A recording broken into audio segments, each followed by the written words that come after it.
Bom, hoje a Semana Multidisciplinar ESCamp recebe a professora doutora Ana de Medeiros Arndt, é graduada em licenciatura plena em Ciências Biológicas pela Universidade Federal do Rio Grande do Sul, mestre e doutora em Educação, na linha de pesquisa e estudos culturais em Educação pela mesma universidade.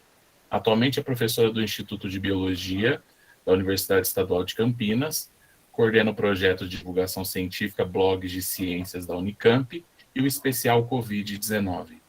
A área em que mais atua é a educação, com ênfase em estudos em educação e ciências, e tem como principais temas de trabalho e pesquisa educação em ciências, divulgação científica e Covid-19. Muito boa noite, professora, muito boa noite a todos. Boa noite, muito obrigada, Alan, pelo convite, para estar aqui de novo com vocês, conversando com vocês, para falar de uma coisa que eu mudei meu lápis, depois eu me esqueci de te falar, que eu trabalho com gênero e sexualidade, né? E aí, atualmente, em tempos de Covid-19, que a gente está saindo, mas não sai, né, nunca, coordenando um grupo de divulgação científica, acabou que eu reorganizei o meu, não te falei, né, mas aí ficou em que uma pessoa que trabalha com Covid está falando de gênero e sexualidade, né? Na verdade, esse é o meu grande campo de trabalho, de atuação, assim, ao longo dos anos, e agora, agora recentemente, quem não trabalha com Covid, eu nem sei, né, direito, assim, a gente parece que todo mundo, de alguma maneira, está trabalhando com isso, né? Mas, enfim, então, queria agradecer o espaço, né, tá aqui de novo, assim, espero que na próxima vez voltar ao presencial, né, já fui algumas vezes na faculdade presencial também, foi sempre um prazer. E o Alan pediu para eu falar sobre as questões de gênero e sexualidade, e corpo, gênero e sexualidade, né, que é muito o que eu costumo trabalhar e comecei a pesquisar como bióloga. E, bom, para começar, assim, acho que quem quiser me interromper, a gente, por favor, não precisa deixar para um final, assim, pode ir perguntando. Quem não se sentir à vontade de me interromper, pode perguntar no chat, eu vou respondendo. E eu fiquei me perguntando muito o que existe de novo para falar sobre gênero e sexualidade, né? Porque às vezes parece que a gente está sempre falando as mesmas coisas, mas ao mesmo tempo, claro, são pessoas diferentes, são públicos diferentes. E eu dou uma disciplina de corpo, gênero e sexualidade na graduação, e aí visitando os livros didáticos, né, eu trabalho com ensino fundamental 2 e médio, né, com ensino de ciências e biologia, e olhando a base nacional comum curricular, a gente percebe que existe muita coisa para falar sobre corpo, gênero e sexualidade, porque o corpo, gênero e sexualidade foi limpado da base nacional comum, né? E por vários sentidos, por vários debates, nem sempre muito democráticos, né? E há muito tempo já. E ano retrasado, 2019, quando eu fui para um congresso na Argentina, que aconteceu na Universidade Nacional de La Plata, né, que é uma cidadezinha do lado de Buenos Aires, teve esse mesmo debate lá, né? Uma pesquisadora que é super renomada lá, falando exatamente isso. O que existe de novo para falar sobre gênero e sexualidade na educação? E eles tiveram o mesmo processo, né, de limpeza das palavras gênero e sexualidade, dos documentos legais, vamos dizer assim, curriculares. Então, isso foi, entre aspas, interessante para ver que não é um processo, não um privilégio brasileiro a gente ter esses cerceamentos, né? Foi bem importante, assim, a gente perceber que é um movimento, e teve essa discussão que aconteceu na América Latina, principalmente América do Sul, né? A gente pode dizer que tinha bastante pesquisadores na área das ciências nesse congresso do ensino de ciências, e a gente percebeu que na América do Sul tem essa limpeza, vamos dizer assim, das palavras nos documentos que norteiam. E aí eu fiquei me perguntando, e até perguntei para o Alan ontem, né, assim, o que será que eu falo assim, de gênero e sexualidade, o que há de novo para falar?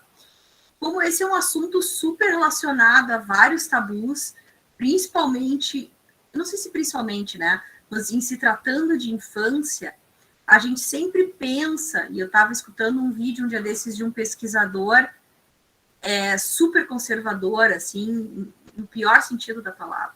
Ele dizendo assim, não, que quem é que tem interesse em falar de sexualidade com crianças e no que está pensando? E aí eu fiquei me perguntando a quem interessa que a criança não descubra sobre o próprio corpo e não compreenda os limites que o corpo tem que ter, dele e do outro, né? Então, fiquei muito me perguntando sobre isso e quero trazer essa discussão para vocês, né? Pensando muito a partir também do que a gente pensa sobre o que é gênero e sexualidade e o que a gente pensa isso quando pensa em crianças, né? Porque se a gente pensa com a cabeça, sei lá, eu tenho 43 anos, então eu penso com a cabeça de quem tem 43 anos e eu posso aplicar isso a uma criança de 2, 3, 4, 5, 12, 15 anos, né? Como é que a gente pensa sobre isso e como que a gente direciona isso? Eu vou trazer alguns dados para a gente ir pensando, né, sobre isso juntos, tá? Tem um estudo que eu não sei se vocês conhecem, que se chama Pesquisa Nacional de Saúde do Escolar.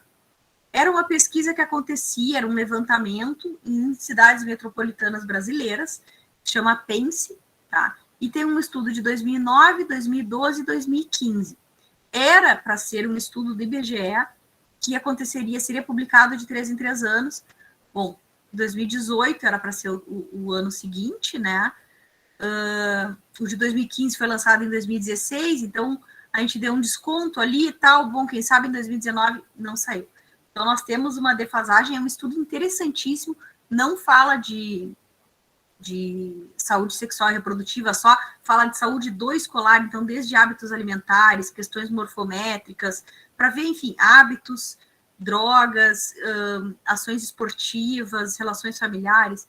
É um levantamento extremamente completo, muito, muito bom, que o Brasil fazia e que, num sentido horizontal de longa data, seria maravilhoso para a gente acompanhar a nossa juventude. Foi interrompido, né? Eu me pergunto aqui já também a quem interessa a gente não ter dados sobre a juventude, né? Assim, nesse sentido do investimento que a gente tem que fazer nessa faixa etária. Mas, enfim, nesse estudo, né, eu peguei o último, que é de 2015, tem o seguinte dado, tá? Em relação aos escolares brasileiros de 13 a 15 anos. 27% já teve relações sexuais. Isso é autodeclarado, tá? 59,7% dos jovens usaram preservativo na primeira relação sexual. 60,3% usaram preservativos na última relação sexual. E a gente não sabe se os que usaram na primeira são os que usaram na última, então pode ter aqui, nesse meião, uns não usos que não, né, não são compatíveis aqui.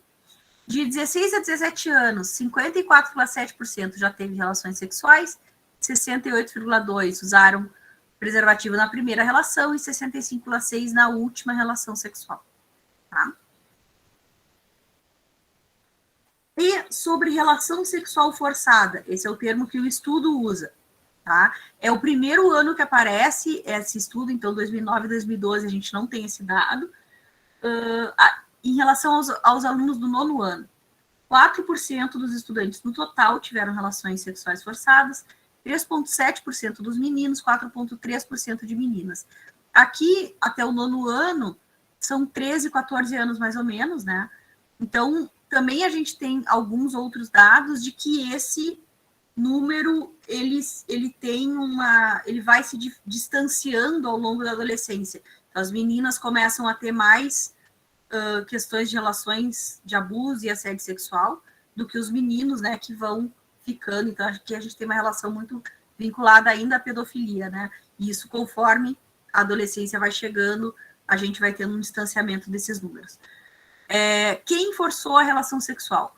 26,6% namorado ou ex-namorado, 21%, quase 22%, amigos, 11,9% pai, mãe, / padrasto, madrasta, então relações parentais, né, pró de primeiro grau praticamente, e 19,7% outros familiares. 80% é conhecido próximo desse aluno, portanto, tá? Cerca de 80% tá ali. São pessoas que esses estudantes, esses adolescentes, crianças e adolescentes, conhecem no seu cotidiano. Além disso, aí sobre percepção corporal, a gente vai ter como respostas 72% dos alunos declaram estar satisfeito com o seu próprio corpo. Quando a gente divide isso entre meninos e meninas, quase 78% meninos estão satisfeitos, quase 66,6% de meninas estão satisfeitas. Isso dá uma diferença então dá 11% estão insatisfeitos dos meninos e 23,3% das meninas insatisfeitas. O dobro das meninas está insatisfeita com o seu próprio corpo no 9º ano. Aqui eu acho que quando a gente olha o número em relação majoritário parece pouco, mas quando a gente coloca do insatisfeito, isso é um número que me chama a atenção. As meninas já estão muito mais insatisfeitas com o seu próprio corpo aos 13 e 14 anos. E aí, quando a gente vai falar de corpo, gênero e sexualidade, a gente escuta que é um absurdo a gente pensar em gênero e sexualidade como um conceito socialmente construído, né? E aí a gente tem várias relações de tabu sobre isso, para pensar o corpo, gênero e sexualidade. Quando a gente fala de gênero e sexualidade como construções sociais, as pessoas atribuem isso né? E aqui eu vou falar várias falácias assim comuns. Então agora tu pode escolher o que tu quer ser. E aí, então assim, quer dizer, eu posso escolher ser, acordei gay hoje, né? Acordei homem hoje. Então parece que quando a gente fala em escolha, parece que é isso. Eu quero o meu sabor de pizza com ou sem calabresa. Isso é um poder de escolha, né?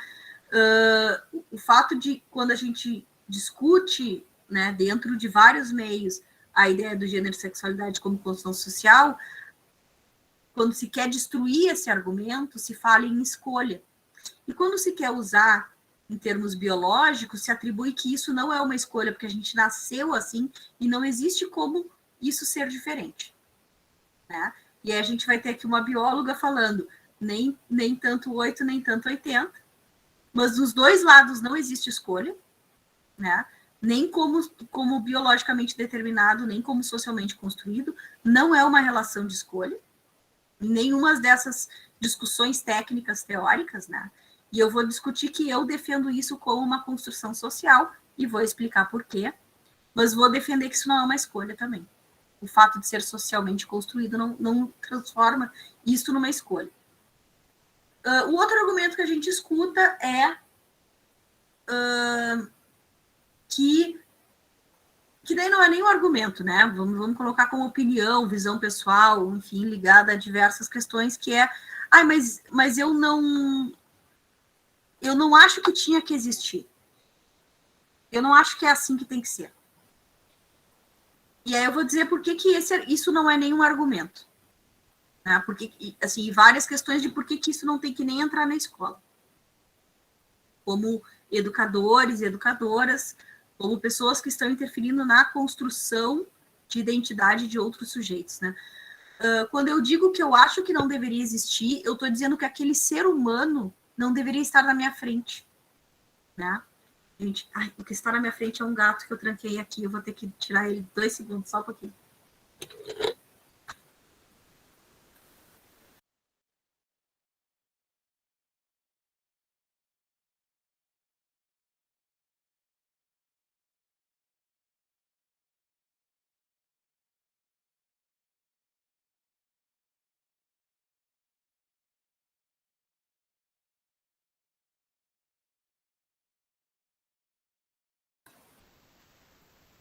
Pronto, gente, as mazelas do home office incluem as gatas entrarem no quarto sem a gente nem ver. Mas na hora que querem sair, a gente percebe. Bom, então, continuando. Quando eu digo isso, eu não acho certo. O que a gente não acha certo? A existência das pessoas? Né? Então, porque dizer que eu não acho certo ser gay ou ser trans, ser um homem trans, uma mulher trans, ou ser não binário, ser uma lésbica, bi, enfim, a nomenclatura que a gente quiser, que eu estou juntando os conceitos de gênero e sexualidade, como se fosse uma coisa só, embora não seja, eu estou dizendo que essas pessoas, elas não são certas. Porque se não é escolha, né, eu estou dizendo que elas não estão certas. Isso está no campo da intolerância. E não compete a mim, neste momento, e em momento algum, na verdade, querer que as pessoas existam ou não. Não faz o menor sentido, se vocês forem pensar nesse aspecto, não faz sentido, né? Eu dizer, eu não quero que exista. Bom, assim, mas elas existem, elas estão aqui, e não querer que elas existam é um ato de violência em relação a essas pessoas. Então, eu não vou nem argumentar neste ponto, né? Eu vou argumentar no sentido, enfim, do que são essas construções biológicas e sociais. A primeira que a gente vai falar são das construções biológicas. Então, seria dizer o quê? Que existem genes que nos configuram como homens e mulheres, e existem esses dois, e então, no nosso desenvolvimento, a nossa genitália interna e externa, a nossa genitália, os nossos órgãos internos, eles definem um sexo biológico, né? E a gente tem na biologia essa definição, existe o sexo biológico e existe gênero, falando de gênero primeiramente, tá? Eu vou tirar aqui a apresentação um pouquinho, que daí eu consigo, enfim, falar grande, depois a gente volta para ela. Existe um sexo biológico. Bom, quando a gente fala em sexo biológico, e essa é uma teoria que caiu por terra na década de 90, para vocês terem uma ideia, que a gente está falando de algo que desde final dos anos 80, início dos 90, a gente já trata como errado biologicamente. Dentro da biologia, a gente já lida com isso como errado. Tá, mas vamos lá. Assim, não, existe o macho e a fêmea. Ana, vários animais, vários mamíferos, todos mamíferos é macho e fêmea. Não, na verdade não. Tem uma autora que se chama Anne Fausto Sterling, que ela vai dizer que para a formação do que a gente chamaria de sexo biológico, que acontece até a hora do nascimento, ou seja, desde que fecunda até a hora de nós nascermos, existem 5 camadas possíveis de interferência. Começa com os genes, com o cariótipo, né, o XX e o XY. Isso vai definir a formação, a produção de determinados hormônios, que vai começar a produção dos órgãos internos, tá? Até a gente nascer, existem 5 possibilidades da gente ter, entre aspas, uma incompatibilidade em relação ao nosso cariótipo, que é o XX ou XY, e a nossa genitália interna e externa. Isso quer dizer que a gente pode ser XY e ter uma vagina, pode ter uma vagina, mas os órgãos internos serem masculinos. A gente pode ter uma vagina e ter útero e ser XY, ou a gente pode ser XX e pode ter um pênis, mas ter útero. Vocês entendem? Pode ter várias conformações anatômicas. Isso é biologia. A gente está falando de ter um gene, ter um conjunto de genes, na verdade, né? E ter um órgão que, dentro da biologia clássica que a gente aprende na escola, não compatibiliza, tá? Isso existe. Antigamente a gente tratava isso como hermafroditas. Quem tem mais de 30 anos estudou como hermafroditas. Quem tem menos, estudou como intersexo, tá? Então a gente tem essas conformidades, tudo isso está dentro dessa lógica do que a gente chama de intersexo. Então isso biologicamente já não faria sentido a gente falar em macho e fêmea dentro dessa linearidade dicotômica, né, ou binária, se a gente tem coisas no meio que existem em uma quantidade estatística menor, mas que elas não são patológicas, elas não são uma doença. Por que elas não são uma doença? Porque elas não afetam este indivíduo no sentido dele não ter condições de vida sem tratamento. É por isso que não é doença. E não é doença desde a década de 90 já, né, que a gente tirou dos catálogos de doenças. Quando eu digo a gente, é a Organização Mundial da Saúde, tá? Então, isso não é doença nem biológica, nem psiquiátrica. Não é doença, né, física, nem mental, portanto. Isso quer dizer que não existe mais correção cirúrgica na primeira infância, logo que nasce, por exemplo.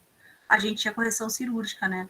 A gente não é proibido fazer correção cirúrgica porque não existe o que corrigir nesta pessoa, vocês entendem? Então, se não é patológico, não tem que corrigir este bebê desde que ele nasce. Não é um problema que nem, sei lá, a válvula do coração, que a gente corrige assim que detecta. Por quê? Porque essa criança pode morrer. Não. Então, é algo que, né, ela nasceu assim, ela é assim, né? Eu nasci assim, eu cresci assim, enfim, né? Dizia Jorge Amado, Gabriela, né? Nasci assim, cresci assim. É isso, tá? Então, não existe doença ali. Isso falando biologicamente, né? Então, existe essas... Grande parte da discussão que se tinha no passado é biologicamente não é natural. E aí a gente fala assim, mas se não é natural, não devia nem existir, né? Porque se não é natural, é sobrenatural, então existe outra, né? Outras coisas acontecendo ali. Não, é natural, existe biologicamente aceito.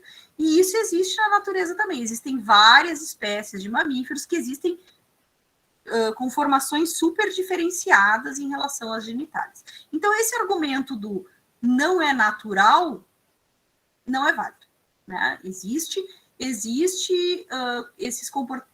essa confusão, vamos dizer assim, em relação às definições, né? Que a gente põe, as definições são nossas, que a gente está colocando em cima dessas genitálias. Então, o que existe, sim, são duas genitálias e dois tipos de órgãos internos, mas eles não definem, né, gênero de macho e fêmea tão simplesmente como a gente aprendeu. Isso é uma coisa.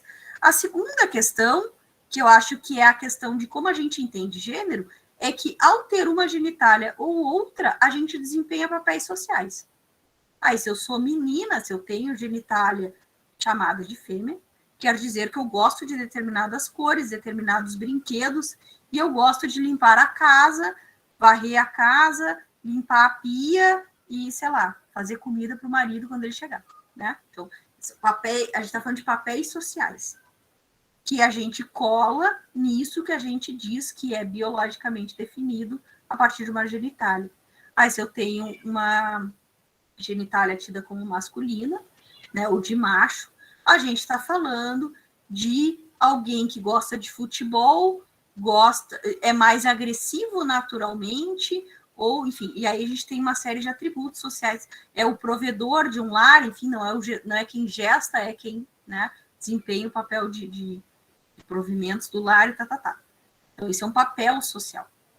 Então, aqui a gente está falando de gênero, e também esse é um debate que vem desde, né, década de 60, 70, de que o gênero seriam esses papéis que se performam dentro da sociedade, atribuídos a partir da genitália.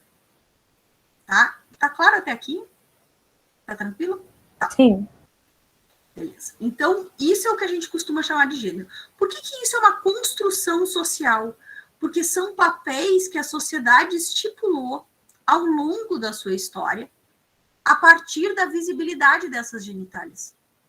Ou seja, junto com a nossa genitália que a gente nasce, a gente ganha brinquedos que dizem respeito ao que a gente tem que desempenhar socialmente.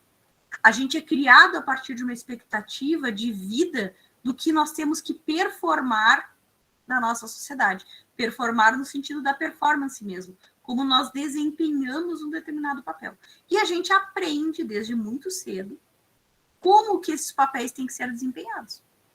Por isso que é uma construção social e não é uma escolha, porque esses papéis já existiam antes de nós. Né? Esses papéis são historicamente construídos, eles não são individualmente construídos, eles são históricos.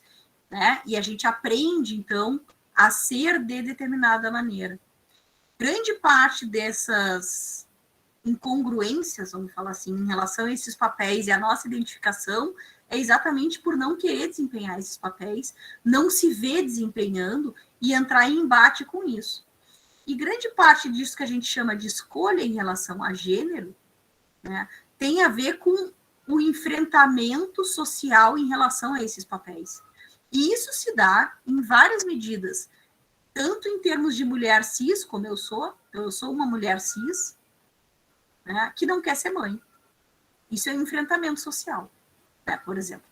Por quê? Porque eu estou performando um papel de mulher, mas que foge de uma expectativa social, que é colada, atribuída ao ser mulher, né, na nossa mulher. Porque na sociedade, a mulher e a mãe são dois conceitos, a partir de uma determinada faixa etária, que se performa junto, né? Tá? Então, a performance de um gênero tem a ver com isso. Então, mesmo do que a gente considera de um cisgênero, que é o ser o homem, nascer com a genitália masculina e se compreender como homem, nascer com a genitália feminina e nascer como mulher, e se identificar não quer dizer se identificar com todo o pacote que a gente tem que performar. Então, a gente também tem enfrentamentos em relação a isso. Tá? Então, a construção social, ela diz respeito a esses papéis. Como na nossa sociedade, no momento em que nasce, e a gente olha uma genitália, a gente tem uma expectativa performática desse indivíduo. Tá? O que a gente tem colado disso? Né? Uma criação que vai tentar construir essa identidade a partir dessas performances.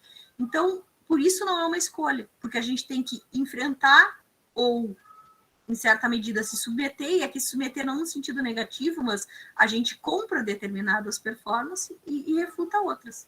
Né? E isso vai ser de acordo com o enfrentamento da nossa vida, da nossa formação, do que a gente vai se identificando ao longo da vida e nos enfrentamentos que a gente encontra em relação a essa, né, a essa construção histórica social.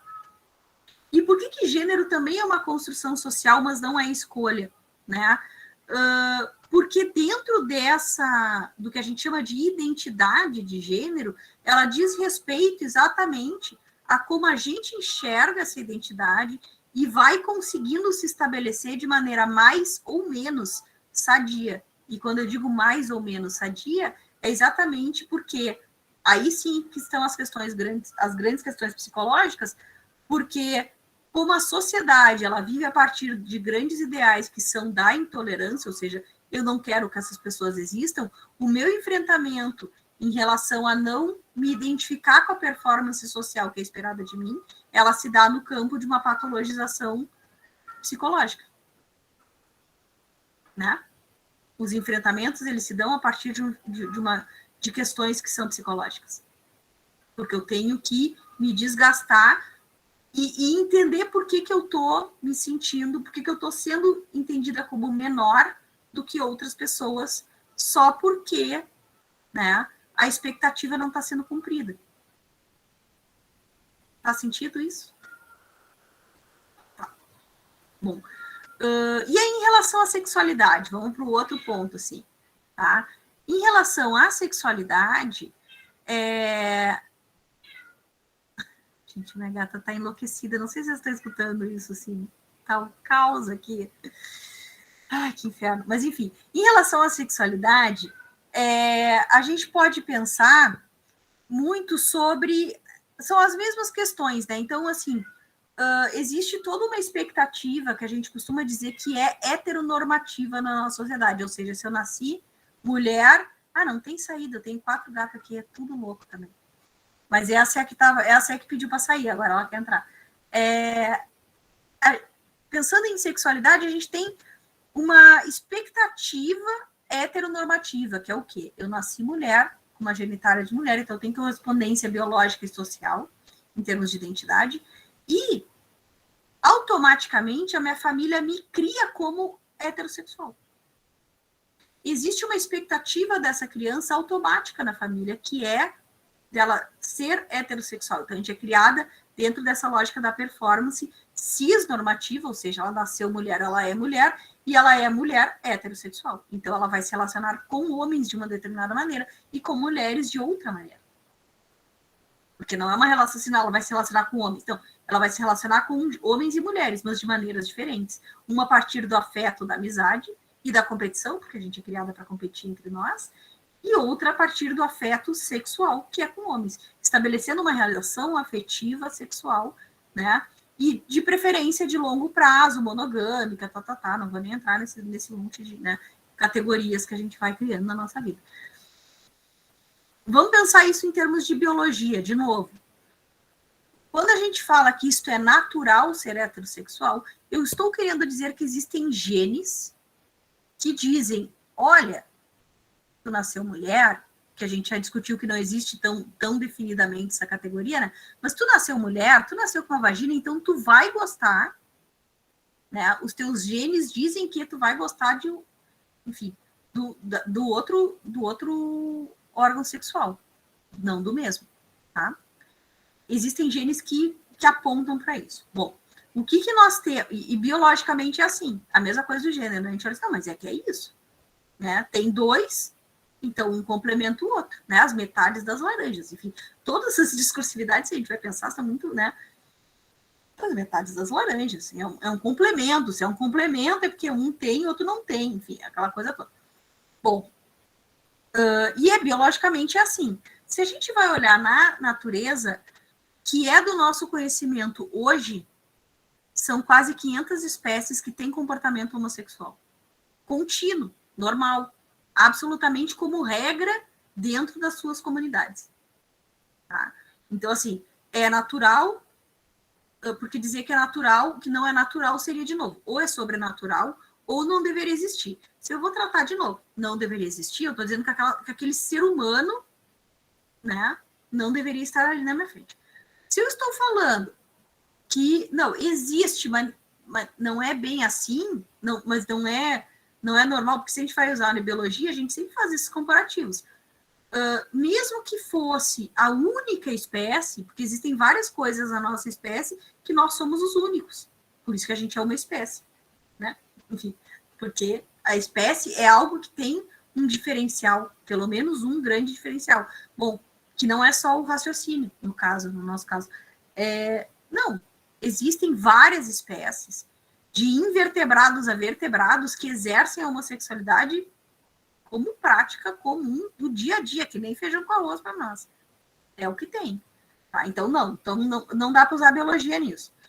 Quando a gente vai olhar para as questões sociais, a gente vai cair nas mesmas questões. Existe toda uma expectativa performática, ou seja, de como a gente exerce a nossa sexualidade. E aí a gente vai se também perguntar se sexualidade é a prática sexual, né, a prática do ato sexual, ou um conjunto de afetos na nossa vida.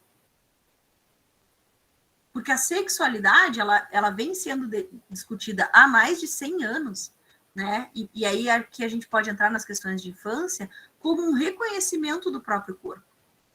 E a compreensão do corpo, da sua funcionalidade em relação ao mundo externo. Por isso que a gente diz, por exemplo, que a infância, que desde a infância a gente tem sexualidade. Porque a gente está aprendendo sobre o nosso próprio corpo e o seu funcionamento.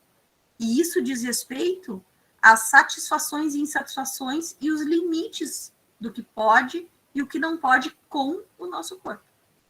E aqui a gente já pode pensar de como ensinar sobre gênero e sexualidade se aplica, assim, à infância. Exatamente porque a gente não vai aprender sobre os limites com 18 anos quando a gente estiver com o nosso namorado ou a nossa namorada. A gente já vai entender os limites e a compreensão e o funcionamento do nosso corpo desde muito cedo sobre quem pode ou não fazer o que com o meu corpo. E como eu vou entender isso como bom ou ruim para mim. E isso é algo que a gente não acorda um dia e diz, hoje eu sei o que eu quero. Hoje eu sei o que eu gostaria com o meu corpo. Não, isso é um aprendizado, como aprender a escrever, como aprender a correr, como aprender a jogar futebol, aprender os limites, né, de prazer e desprazer com o nosso próprio corpo. Então, aprender sobre sexualidade é aprender sobre esses limites e aprender sobre respeitá-los nesse sentido. Tá? Não sei se está fazendo sentido aqui o que eu estou falando, né, para vocês, mas eu queria trazer essa noção. Então, a construção social, da mesma maneira, ela é uma performance que a gente aprende, e em relação à sexualidade, as mesmas questões. Nós aprendemos, desde que nós nascemos, que existe uma linha entre nascer, né, enfim, como é que a biologia ensina? A gente nasce, cresce, reproduz e morre. Né? Então, assim, existe uma linha pré-determinada para este ser vivo desde que a gente nasce.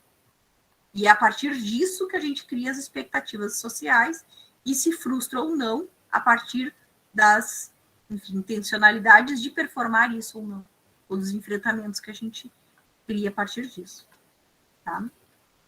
Aí eu vou voltar aqui na apresentação, tá? Para a gente, enfim, voltar, então, falar desses conceitos, pensar isso aplicado às nossas salas de aulas, às nossas práticas escolares, né? Então, a construção social, ela não é liberdade, né? Porque a sociedade existe antes de nós, né? E vai continuar existindo posteriormente a nós, tá? Então, ela não é uma questão do indivíduo, eu sozinha no mundo. Nós somos um dentro de um conjunto maior que o nosso. Então, a identidade de gênero e de sexualidade dizem respeito a como nós vivenciamos o nosso corpo dentro dessa sociedade que historicamente construiu esses conceitos e impõe eles a nós e negociam conosco ao longo da nossa vida para a gente construir isso que a gente chama de identidade. Tá? E como esse corpo aprende a ser o que é, né? Então, o que nós somos. Aí tem alguns autores que falam que nós somos e temos um corpo, né? Então, nós somos esse corpo que nós nascemos, né? E vamos construindo ao longo do tempo, em relação à sociedade e à nossa cultura. Tá? Então, quando a gente diz assim, mas isso é cultural. Sim, isso é cultural. Portanto, a gente cresce dentro dessa lógica e a nossa identidade se relaciona a isso, né? E tudo que a gente consegue negociar ou não com essa sociedade. E por que a gente deveria falar isso na escola? Ou será que a escola é esse espaço de fala, de corpo, gênero e sexualidade?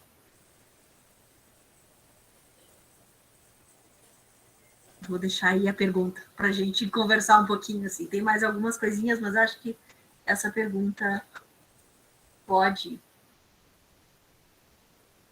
enfim, ficar aberta um pouco. Eu não sei quem aqui, fora, claro, meus colegas professores, já dá aula em escola e como é que vê isso, como é que lida com isso.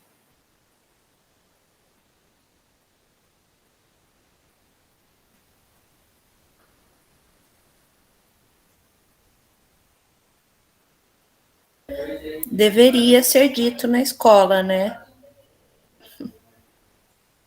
Mas o que deveria ser dito? Tipo, em que situação, vou mudar a pergunta, em que situação o corpo é trabalhado na escola? Olha, faz um tempo, né, que eu saí do ensino, né, o fundamental médio, mas no meu tempo só era dito na aula de ciências, quando nós íamos trabalhar o corpo humano. Mesmo assim, tinha muito tabu para se falar das partes genitais da mulher, do homem.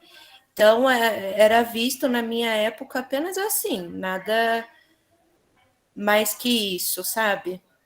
Tinha já aquela vergonha por parte do professor em passar para a sala sentia vergonha nessa questão, não era como uma aula de matemática, uma aula de português, já era algo muito fechado, né, restrito.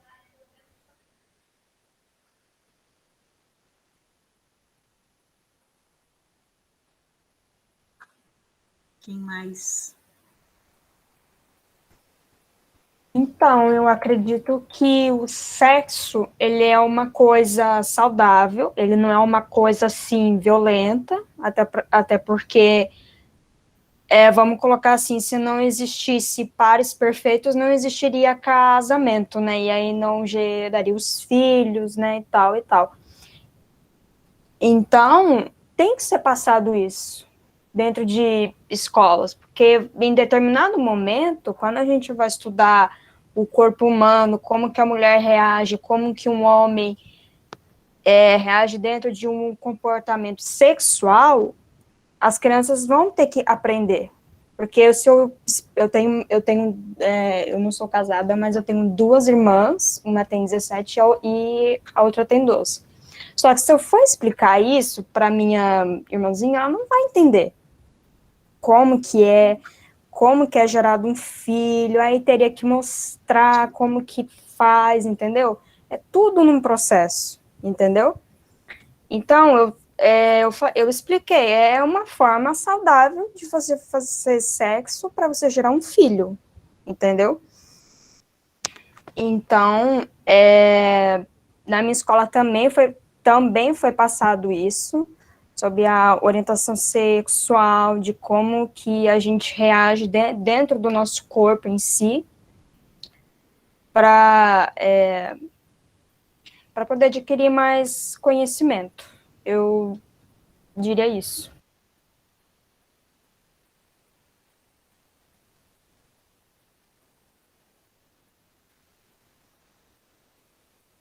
Mais alguém? Ô, Ana, é interessante isso, porque eu fiquei pensando como que você fala sobre isso numa sala de aula, ao mesmo tempo temos que ser imparcial, né? Você tem que usar uma imparcialidade e hoje em dia a gente tem que tomar muito cuidado com algo, né? Enfim, para dizer as coisas numa sala. Então, dê dicas de como a gente pode tratar desse assunto sem desprezar ninguém dentro do contexto social, né? E com cautela, porque eu vejo como um tema ainda muito cauteloso, porque envolve sociedade, envolve religião, envolve cultura, envolve N situações, assim. Então, você tem que tomar muito cuidado, né? Então, eu queria dicas mesmo, ajuda. Como eu vi no meme ontem, né? Como diria Beatles, né? Help.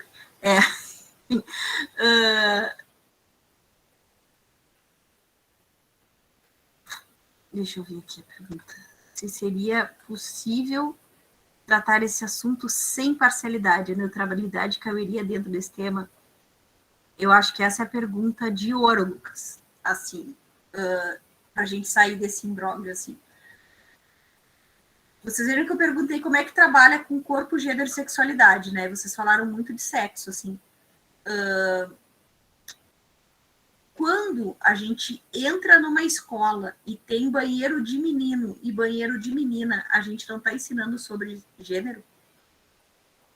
Ou a gente está falando de gênero só quando a gente desenha os órgãos no quadro e explica isso? Façam o seguinte exercício agora, assim, outro exercício. Como que vocês estão neste momento? Eu estou vendo 4 pessoas, né, que são as 4 professores, com câmera ligada. Os 4, pela posição corporal, mesmo que eu esteja enxergando, né, só daqui para cima, estão sentados. Em silêncio, me olhando. Olhando para a tela, né, enfim. Eu imagino que vocês, né, 45 pessoas, que 44 pessoas, 45 comigo, porque é assim que eu estou também, estejam sentados olhando para uma tela. Onde que vocês aprenderam a ficar sentados escutando uma pessoa falar, se não na escola? Isso não é ensinar sobre o corpo? Uma das coisas que a gente mais escuta na escola é fica quieto. Senta direito. Isso não é ensinamento sobre o corpo? Esse é o maior ensinamento que a escola nos dá. A escola nos ensina a ficar sentado, olhando para uma pessoa. A gente passa 12 anos da nossa vida numa escola, isso considerando ensino básico, né? Mais educação infantil, que nem sempre a gente sabe sentar, né? Porque educação infantil começa antes da gente aprender, às vezes, a caminhar. Mas a gente aprende, muitas vezes, a tirar a fralda. E aí, né? Se a turma aqui, grande parte vai ser de pedagogas e pedagogos, a gente aprende o horário de fazer xixi e cocô. Tá gravando, eu sempre faço essas coisas gravando, gente, depois eu fico pensando, né? Mas enfim, a gente aprende a fazer xixi e cocô em horários determinados por causa da escola. Porque na nossa casa, se a gente sentir vontade, a gente vai levantar de onde a gente está e vai. Mas na escola tem horário, a gente tem que pedir. Se a gente tem que pedir para fazer algo que o nosso corpo está exigindo, como fazer xixi, é porque a gente está educando o nosso corpo. Que existe uma regra para ele funcionar, existem horários determinados em que a gente pode ou não fazer as coisas com o nosso corpo. E ao sair da sala, porque o professor ou a professora deixaram, e a gente ir para o banheiro, a gente aprende que existe uma porta certa para entrar. E dependendo da série, na educação infantil, a gente até pode ir com o amiguinho, mas a gente não pode ficar muito tempo, que daí os professores já vão olhar o que a gente está fazendo lá dentro. Tudo isso é ensinar sobre o corpo, gente. E sobre gênero e sexualidade. É o que a gente pode fazer com o nosso corpo e até onde o nosso corpo aguenta naquela situação para corresponder a uma performance social. Então, isso é ensinar sobre o corpo. Ensinar sobre o corpo, sobre o gênero e sobre a sexualidade é muito mais do que ensinar sobre sexo. É ensinar o funcionamento do nosso corpo dentro de uma sociedade e o que espera-se desse corpo na sociedade. É uma performance social. E a gente aprende em que espaços o nosso corpo pode ou não entrar. Porque a professora pode entrar no banheiro dos meninos para ver se alguma coisa lá está acontecendo errado. Então, esse é um corpo que pode transitar entre os espaços para averiguar situações de outros corpos. Então, ela tem essa autorização, por exemplo. Tá? E tanto que uma das grandes reivindicações trans são banheiros, né, que não sejam a partir desse debate, né?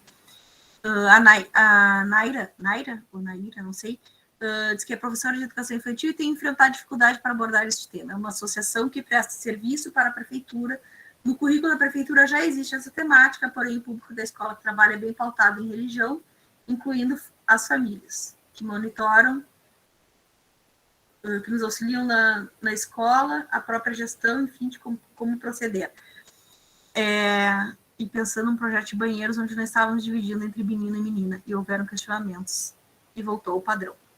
Sim, é complicado. A gente tem um debate, tem uma colega minha aqui, que estava com um enfrentamento em relação ao banheiro especificamente, com uma criança de 3 anos. E aí obrigaram a criança de 3 anos a usar o banheiro a partir da gente. Enfim, vocês imaginem o que é a violência cometida contra um corpo de 3 anos que não se identifica e não entende essa performance que ela tem que cumprir ainda, e o quanto isso é uma construção social nesse sentido, porque é um corpo que vai crescer violentado desde muito cedo, na não compreensão e na intolerância.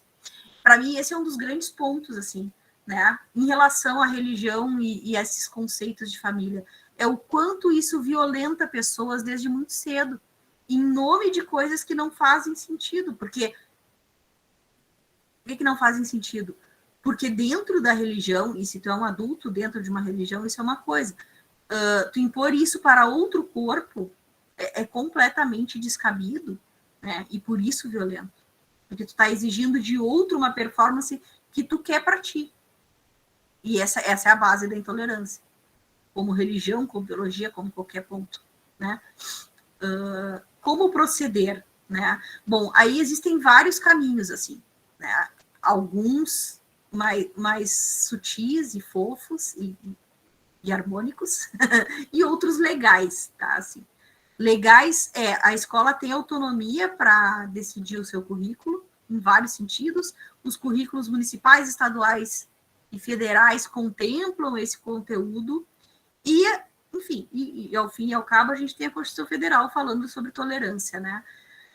Mas a gente sabe que isso não é, que isso está dentro do campo do ideal, apesar de ser bem material na lei, né? Acho que uma das questões... Existem várias questões de por que dividir banheiro. Várias, né? Em homens e mulheres. Alguns deles estão pautados nessa suposta naturalidade que a gente já viu que não existe, assim, né? Já passei desse ponto. Então, uma suposta, enfim, natureza a partir de genitais. A segunda, a partir de uma natureza de que a gente não pode ver a genitália do outro. Portanto, a gente tem que dividir os banheiros. E a terceira, que se diz respeito ao que a gente faz quando a gente vê a genitália do outro, que está baseada no pressuposto do assédio, né? Tudo isso, para mim, tem a ver com ensinamento sobre corpo, de novo, porque a gente está falando de pessoas que, ao não aprenderem como se lida com o corpo do outro e com o meu próprio, a gente tem que dividir elas em caixinhas, porque as pessoas não podem se ver, porque não existe controle sobre o corpo. Vocês entendem? Essa discussão do banheiro, ela está muito pautada na falta de condição do ser humano olhar o corpo de outra pessoa e agir com responsabilidade sobre o corpo do outro, né? Que é não, enfim, não tocar o corpo do outro sem permissão, não constranger o corpo do outro sem a permissão, né? Ou constranger não é sempre sem permissão, né? Vocês entendem? Então, quando existe a discussão do banheiro, ela está muito pautada no ideal de que seres humanos, principalmente homens adultos, são assediadores naturais. Portanto, tu divide para proteger. E tu nunca coloca essa discussão na mesa porque é um tabu tão grande, porque tu vai ter que admitir que a gente divide corpos no mundo, entre outras coisas, porque a gente permite que homens abusem de outras pessoas. E isso é um dos maiores tabus que a gente tem na nossa sociedade. Porque para permitir que homens continuem abusando, a gente precisa continuar dividindo o banheiro em celas, por exemplo. Para não ensinar pessoas a não abusarem umas das outras, a gente tem que dividir o corpo, cada um no seu lugar, sem que sejam vistos.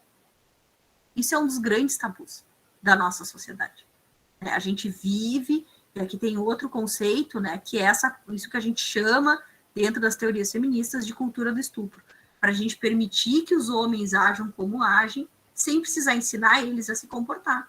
As mulheres vão ter que se trancar. A gente vai ter que dividir banheiro.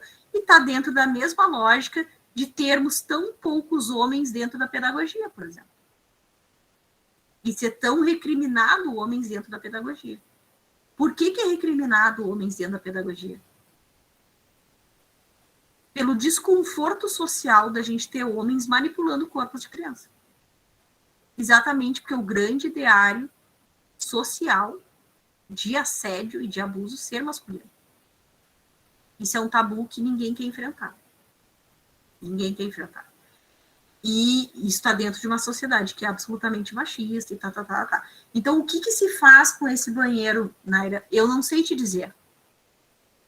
Porque, assim, fora, né, revolucionar a sociedade patriarcal, porque a gente está dentro de um debate que é, claro que não é só a questão do banheiro, o banheiro ele é um marco na discussão da transfobia, né?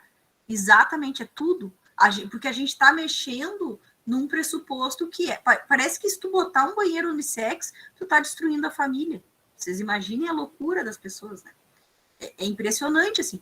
Não, se eu for num banheiro e tiver um homem, eu destruo a família brasileira.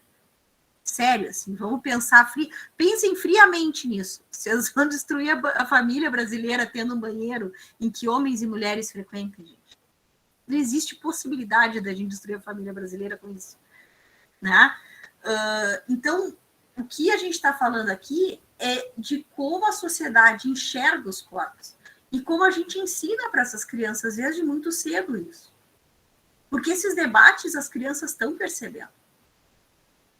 Elas estão escutando, elas estão participando e elas vão se posicionando ao longo da vida, né? E a pergunta sincera e honesta de uma criança vira a intolerância do adulto, né? Porque isso se sedimenta em nós. Vai sendo cada vez mais difícil, né? Por isso que a gente fala assim, não, mas o cara, enfim, no sentido amplo, né? O homem ou a mulher mais idoso, tu diz assim, não, mas é que ele é um cara do seu tempo, ela é uma mulher do seu tempo. Por que a gente está dizendo isso? Porque o tipo de sedimentação cultural que teve não incluía esse debate. As crianças, elas estão entrando em outros debates, né? Então, assim, como que lida com a questão do banheiro? Para mim, lidando com outras questões que não toquem o banheiro, mas toquem a questão de como a gente lida com o nosso próprio corpo, né? Como se respeita o corpo do outro. Da mesma maneira que a gente ensina para as crianças de 3 anos, numa creche, né, quando eu já participei desse momento na minha vida, que é tipo, não, tu não pode morder o coleguinha. Se a gente não pode morder o coleguinha, é porque a gente tem que respeitar o corpo dele como o corpo do outro. Né? E a gente fala isso para uma criança de 3 anos. Por que não é tabu falar que não pode morder, não pode chutar, né? Isso a gente está falando, vocês percebem? Em relação ao corpo, como tu não pode bater, por quê? Porque é o corpo do outro. E o corpo do outro pertence a ele, portanto, enfim, a discussão é um pouco essa, tá? Por outro lado... Desculpa, falar, eu não sei se também algumas pessoas iriam, ao invés de ensinar o respeito, né, no caso do banheiro, eu não sei agora qual é a palavra é unissex? Não é unissex, não sei, do banheiro. O banheiro. Ao invés de ensinar o respeito, né, dos corpos, né, que é necessário respeitar, vão falar, está incentivando. Né? Então, tem aquela pressão, né, que as pessoas vão dizer isso. Então, desculpa, te cortei, pode terminar. É mais fácil, às vezes, a pessoa ficar falando isso do que ensinar o respeito. Então, porque, olha, mas o incentivando cai no mesmo lugar, né? Se tu está incentivando só por ver, porque a pessoa não se segura. Sim. Vocês já pensaram nisso? Muito cai no mesmo lugar. Aí não, porque é instintivo. Se é instintivo, então não existe educação que dê conta. Não é um banheiro que vai segurar a família brasileira, então. Se é instintivo, a gente ver e não saber agir. Então, a família brasileira não tinha nem que... Família brasileira eu estou usando porque, enfim, porque é o grande mote. Estou tirando sarro aqui, né? Obviamente, estou sendo irônica. É a família do mundo inteiro. Não tem como ter família se isso é um instinto e a gente não tem como segurar. Ou isso é instintivo, ou a gente educa. As duas coisas não dá. Não existe educar instinto. Não, instinto não se segura, não é uma coisa, não é isso, assim, né? E a gente discute muito na biologia também, nesse tipo de discussão da biologia social. Quando eu falo biologia social, biologia de espécies que são sociais, como a humana, né? E tem capacidade de aprendizado, tá? Que a gente está falando aí praticamente de vertebrados também, né?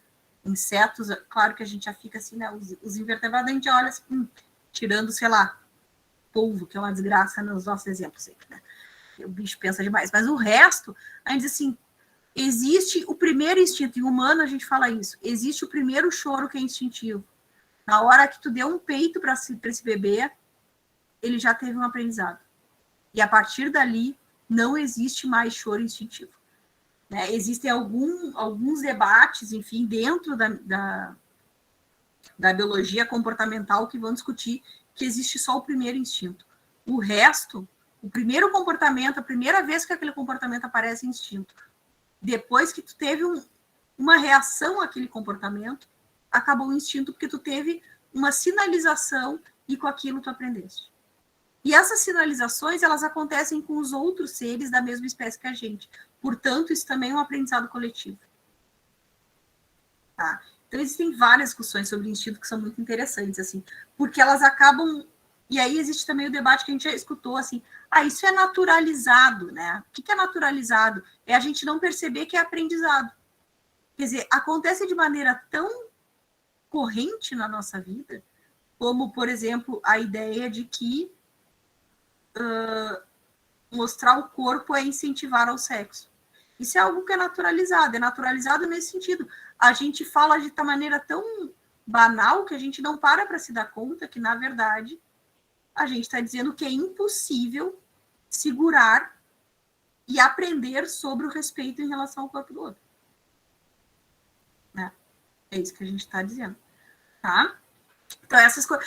mas como é que eu faço na segunda-feira de manhã, né? Quer dizer, assim, tudo isso a gente está falando são de planos idealizados. Na verdade, para mim, isso é uma postura cotidiana, não tem metodologia de ensino no sentido de eu passar algo no quadro para vocês. Isso é uma postura em relação ao os corpos das crianças e aos corpos uns dos outros. Por exemplo, eu também estava vendo, deixa eu tirar aqui, a gente está conversando, né? Vocês ficarem vendo aqui a tela. Acho mais interessante ver vocês, não sei vocês, assim. Eu estava vendo um dia um menino falando numa rede social, falando assim, que ele pega muito, sei lá, Uber pela empresa. E aí quem chama o Uber sempre é uma menina, que são as secretárias. E ele é um menino. Aí ele entrou no Uber e o Uber perguntou, é a Bárbara? E ele disse, porque é o nome da secretária. Aí ele entrou no Uber e, em algum momento do caminho, o Uber foi falar, sei lá, sobre o tempo, tá chovendo, enfim, essas conversas de Uber. E aí o Uber falou assim, então, Bárbara, nossa, hoje tá frio, né? E o menino fica assim, nossa, mas eu não me chamo Bárbara, né? Tipo, Bárbara é o nome da pessoa que chamou o Uber. Mas aí ele não interrompeu e continuou a conversa, porque ele achou incrível o motorista não questionar o fato do nome dele ser Bárbara, sendo ele um menino vestido, performando, vamos dizer assim, um homem. Simplesmente chamou no nome que estava. Por quê? Porque ele perguntou, é a Bárbara? Eu disse, é. Então, beleza, este é o teu nome. Isso é respeito, vocês entendem? E ele estava maravilhado com essa discussão. Assim, ele ficou o cara tratou ele como Bárbara o tempo inteiro. E ele disse, não vou nem falar, porque eu achei tão lindo o cara respeitar. Porque ele perguntou, eu respondi, a confusão foi feita ali. E ele continuou me chamando de Bárbara, porque eu disse que esse era meu nome. E ele disse, pô, é tão simples. Sabe, quando a gente está falando em relação ao respeito ao corpo, isso é uma postura. Isso não é um conteúdo escolar, isso é uma postura em relação ao corpo das pessoas. Então, quando a gente vê, né, alguém dizendo que o artigo que tu usa para o meu nome é ela, e eu digo não é, vocês entendem que isso é uma postura que eu estou usando frente a... Não é, por isso que não é o banheiro, que nem a Naira falou, são outras questões sim, que é uma questão de como tu lida com o outro. Então, isso é uma postura cotidiana. Quando a gente vê uma criança se questionando, porque eu não sei se eu sou homem ou mulher, se não sei se eu sou um menino ou uma menina, e a gente impõe algo a ele, a gente está respondendo uma questão que é uma questão dele, para ele mesmo, não é uma questão para ti. Não é tu que tem que responder. Tem que, enfim, por que tu tá com essa dúvida, por exemplo? O que te faz pensar que tu pode ser um homem ou uma mulher? Porque vamos ver, porque às vezes a dúvida dele é muito mais simples do que às vezes, inclusive, a gente tá... Porque isso aí tem a ver com a nossa questão de gênero, os nossos tabus, né? Ah, não, eu acho que ele é menino porque ele tem um pênis. Tá, mas tu sabe se é essa a dúvida dele? Tipo, eu tenho um pênis, será que eu sou menino? Às vezes é outra dúvida. Por exemplo, eu não gosto de futebol. E me disseram que eu tenho que gostar. Ou eu não quero brincar de carrinho, ou, sabe? Enfim, qual é a dúvida real da criança? E por que nos incomoda tanto que ela tem essa dúvida? Porque daí o tabu está em nós e não na criança. Tá? Então, como é que a gente lida com isso? Tentando entender qual é a questão da pessoa. E isso quando criança, né, óbvio. E quando vai se tornando adulto, né, porque a gente também não acorda adulto num dia, isso é um processo, a gente ir respeitando essas escolhas. Né? Então, se alguém diz, eu não me identifico como mulher, tá? Ou eu me identifico como mulher, é a gente aprender a respeitar isso como é. Bom, se teu nome não é Ana, teu nome é, né, enfim, Roberto, então eu vou te chamar de Roberto, porque tu está me dizendo isso. E eu não tenho que questionar isso. Isso é uma coisa que não faz sentido eu dizer, não, tu não é essa pessoa. A não ser que a gente esteja falando de crimes de identidade, né? Não é essa questão, né? A gente está falando isso, assim. A pessoa não se identifica e isso para ela causa dor, causa sofrimento e causa um transtorno social. Por que quem sou eu para virar e dizer, não, tu vai ter que sofrer mesmo, porque eu acho que tu tem que ser chamada com esse nome, porque tu é o que, sabe? Então, acho que essa é a questão. E quando criança, a gente também não lida com a pergunta da criança, com esses questionamentos de maneira como eles são, que é sinceros. A criança que pergunta, eu não sei o que eu sou, é porque ela realmente está com uma dúvida. Ela não está enfrentando a sociedade, ela está questionando os papéis sociais. Então, a gente tem que trabalhar isso com ela, quer dizer, que é uma dúvida sincera. Né? E isso diz respeito a muitas coisas, quer dizer, que são vistas como militância, são vistas nesse campo da militância, dos enfrentamentos, né? Então, vou usar outro exemplo aqui que tem a ver com essas questões, tem e não tem, né? Que é a questão da raça. Então, eu estava vendo aqui uma questão super pessoal. A minha filhada, que hoje tem 8 anos, ela tinha uns 4, 5 anos. Ela estava com uma amiga brincando, e aí a amiga pediu o famoso, assim, clichê.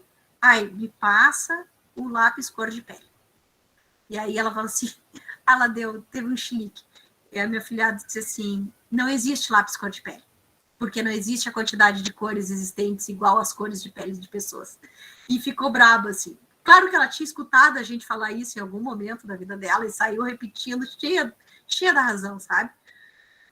Mas eu achei muito interessante, porque ela tinha, sei lá, 4, 5 anos, entende? E ela disse, não vou te dar nenhum lápis, porque nenhum lápis é da cor da pele. E acabou ali, ela não deixou a amiga dela pintar a pessoa da cor pele, que sei lá que cor que era, também que ela queria, sabe? Então, assim, mas isso também, essa discussão, uma discussão que volta e meia aparece na escola e volta e meia é tido como militância quando a realidade é que não existe a quantidade de cores, de lápis de cor, suficiente para pintar a diversidade de pele humana. Isso é um fato. Isso não é militância, né?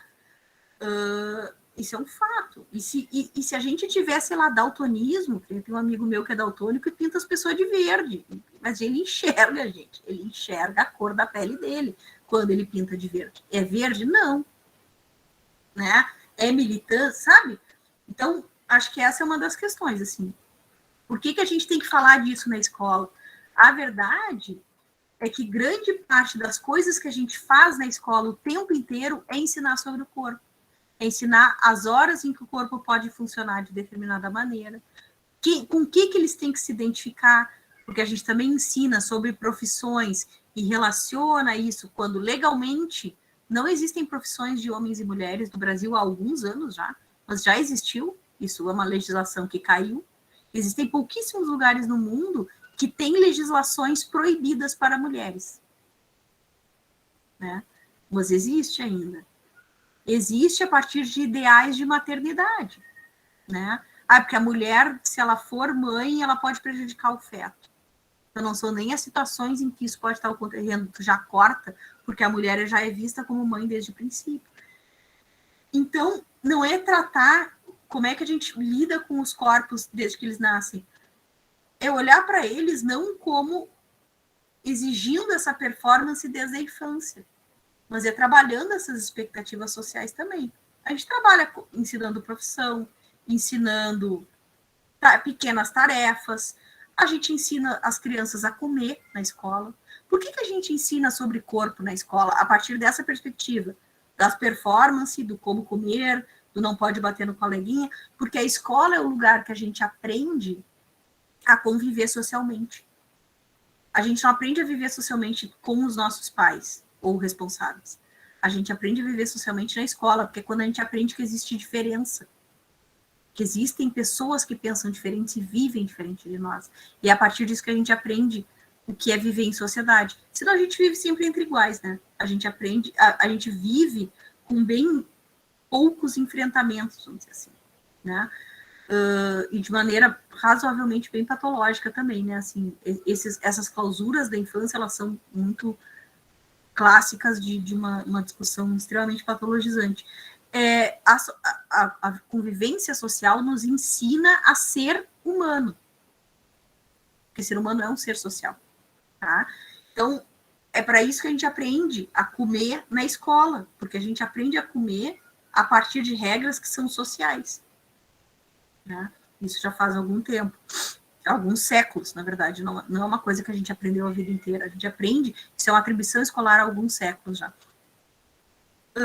E isso é aprendizado sobre o corpo. Então, ao invés de performar dentro da escola, dentro dessa lógica de que, por exemplo, se é um menino, quando faço trabalho de duplas, eu já coloco ou filas, vou parear filas, já entre meninos e meninas, por exemplo, eu já estou também ali ensinando a partir de pares e de uma lógica que é cisnormativa e heteronormativa.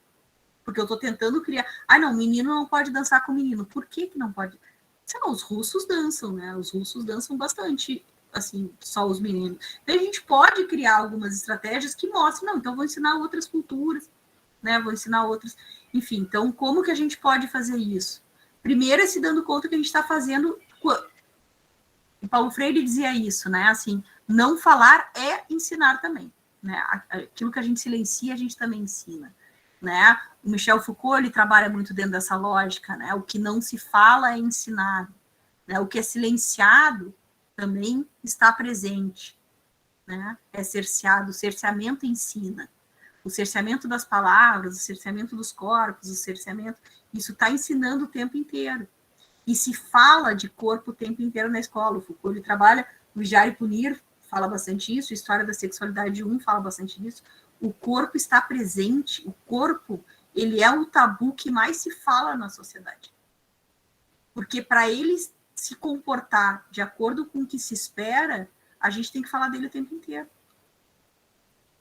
Né? A gente tem que controlar esse corpo o tempo inteiro. E se a gente controla ele o tempo inteiro, então nada do que a gente diz que é natural é natural. Se a gente está o tempo inteiro dizendo, senta, fica quieto, te comporta, olha para frente, não encosta no coleguinha, não faz... Tudo isso é ensinamento. Então, nada disso é natural. Nada disso é, enfim, né? A gente não é naturalmente quieto para a gente chegar numa aula 9h15 da noite, em segundo ano pandêmico, na frente de uma tela, em silêncio, é porque a gente aprendeu a vida inteira a fazer isso. Mesmo com vontade de estar fazendo outra coisa. Né? Não, eu até queria estar fazendo outra coisa, mas estou aqui. Por quê? Porque a gente aprendeu isso. Né? A gente aprendeu e se disciplinou a estar nesses espaços. Então, isso não é natural. E isso diz respeito a tudo no nosso corpo, inclusive gênero e sexualidade. Né? E eu acho que a outra questão aí também, pensando nessa relação que é dos banheiros e não é dos banheiros, né? Eu queria só, assim, para encerrar um pouco não me alongar, né? Porque eu falo demais, gente. Meu Deus do céu, eu sou muito tagarela. Pensando de novo aqui no esqueminha que eu montei, né? De por que falar na escola, né? É porque isso é uma grande etapa do tempo das vidas dessas pessoas. As pessoas vão passar muito tempo dentro do espaço escolarizado. Bom, estamos aqui num espaço que é escolarizado até hoje, né? Então, eu costumo brincar assim, eu nunca saí da escola, né? Porque a gente vive voltando, aí termina uma etapa, aí vou fazer a pós-graduação, e daí vou virar professora, e bom, aí a gente não sai e começa né? Tudo que a gente sempre reclamou, a gente faz chamada, manda ficar quieto, né? Enfim. Porque é uma política pública de saúde sexual e reprodutiva, como eu falei para vocês, tem uma questão legal, existem documentos legais que nos dão este aval, né? Porque isso fala de violência sexual e protege pessoas de violência sexual e protege adolescentes, né? E por que falar isso na escola também? Porque é sobre compreender como a nossa biologia funciona também, porque a nossa biologia também está aqui, né? Nós somos materiais biológicos também. Quando eu vejo esses dados das insatisfações em relação ao próprio corpo das adolescentes e dos adolescentes, e essa pesquisa, eu posso passar o link para o Alan depois, para ele passar para vocês, é muito interessante, porque grande parte dos adolescentes, a gente olha, ele não está insatisfeito, mas todos eles querem mudar alguma coisa no corpo. Então, eu não estou insatisfeito, mas eu gostaria de emagrecer, eu queria ser mais forte, queria ser mais alto, queria ser mais baixo, queria ser mais gorda, queria ser mais magra, sabe? Então, eu não estou insatisfeita, eu até gosto de mim, mas eu poderia ser diferente. Então, o quanto ensinar para o corpo também é aprender a gente se gostar um pouquinho mais. Né? Tem um vídeo que eu acho lindíssimo, vou ver se eu acho aqui para vocês, que é de uma... Eu acho que é da Dove. Tá, mas... Você mudaria em seu corpo. Eu vejo tanto esse vídeo que ele tá até aqui na telinha, na busca rápida do YouTube. Esse vídeo ele é extremamente interessante porque eu vou passar aqui para vocês. Acho que vale a pena. Deixa eu só ativar o som. Para a gente pensar um pouquinho sobre essas questões no sentido mais amplo. Aqui.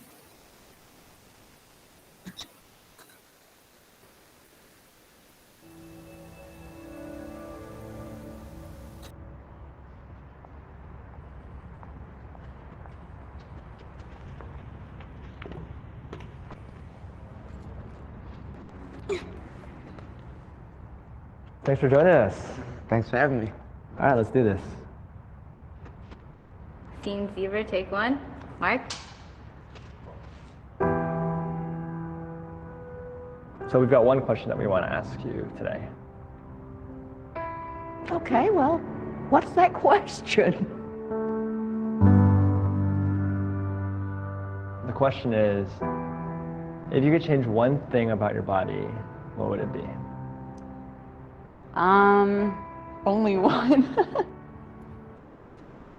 I would change my forehead. I have a really big forehead. I'd like to be taller. The puffiness of my face. My ears. I have big ears. Stretch marks after having a baby. A lot of times, like, kids would make fun of me, like, hey man, you got big ears, you got Dumbo over there, you know? Definitely my skin, because I've dealt with acne and eczema issues ever since I was a little kid. 我小时候，因为大家比较喜欢大眼睛的那种美女，所以我就也希望自己眼睛能大一些。Growing up, like a lot of people call me like five head or like your forehead's so big. They've always like would say something to me about it. Yo diría porque muchos todos caminan derecho y como que mi pie está un poco chueco. When I was younger, I felt like I wasn't quite adequate enough.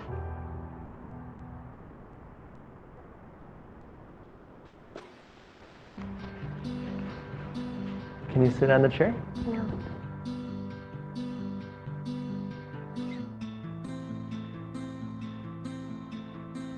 All right, I'm going to ask you one question. What's the question? If you could change one thing about your body, what would you change?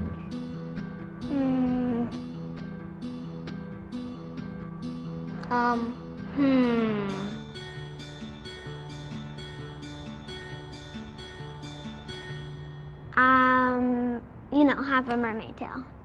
Probably like a shark mouth, so I could eat a lot of stuff. I could have teleportation in my body. Extra pointy ears. I want legs like a cheetah so I can run faster like a cheetah. I could have wings so I could fly. I don't think there's anything to change. I like my body actually. Yeah, you wouldn't change anything? Nothing else. Just a mermaid tail.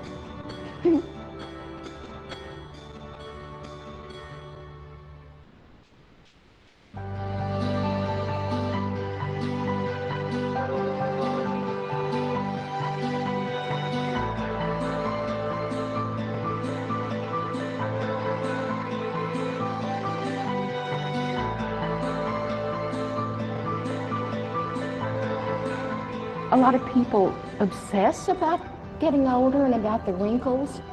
I love my white hair. I loved it when it started turning white.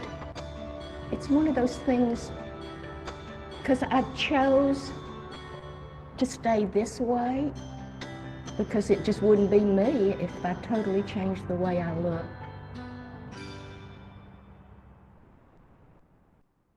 Hey guys.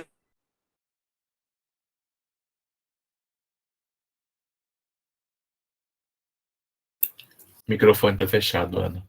Ai, achei que tinha desmontado. Eu acho uma doçura esse vídeo, assim. Apesar de ser meio motivacional, com essa musiquinha, né, musiquinha emocionante, assim, passando atrás e tal. Mas primeiro que eu acho interessantíssimo que as crianças todas iam ser freaks, assim, né? Tipo, iam ser aberrações, umas sereias, um guepardo. O quanto a preocupação delas não é estética, ela é de performance, de uma performance do fantástico, né? Eu acho isso muito interessante. E dos adultos o contrário, né? Assim, todos eles são insatisfeitos consigo mesmo, e isso são marcas que eles vão carregando ao longo do tempo, né? Então, assim, aí eu escutava muito isso, e são adultos lindos, assim, né? São pessoas muito bonitas, e que quando se pergunta, elas, né, a menina, aquela que tem um sorriso lindo, ela assim, só uma coisa. Gente, essa guria é linda, né? E por que tá se colocando? Então, quando eu penso muito no ensino escolar, esse vídeo eu sempre passo para meus alunos dessa disciplina de gênero e sexualidade, eu penso nisso, assim, o que a gente está ensinando para as pessoas em relação aos próprios corpos? E que tipo de insatisfação a gente permite que se acumule, né, e que se intercale com outras tantas vivências que já vão ser tão difíceis, a ponto das pessoas chegarem na adolescência e dizer que não se sentem confortáveis em ser quem elas são. E por que que dentro da escola é que por que a escola tem que ser esse espaço de causar desconforto em que as pessoas sejam como são? E que tem que ser nós, as pessoas, nesse lugar, né? Enfim, pensando porque a gente quer agradar o pastor de uma instituição que não é a da escola.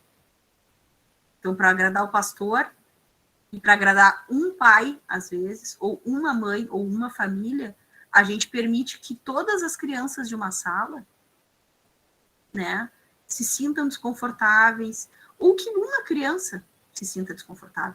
Porque um adulto não quer que uma criança exista, a gente permite que essa criança seja violentada o resto da vida.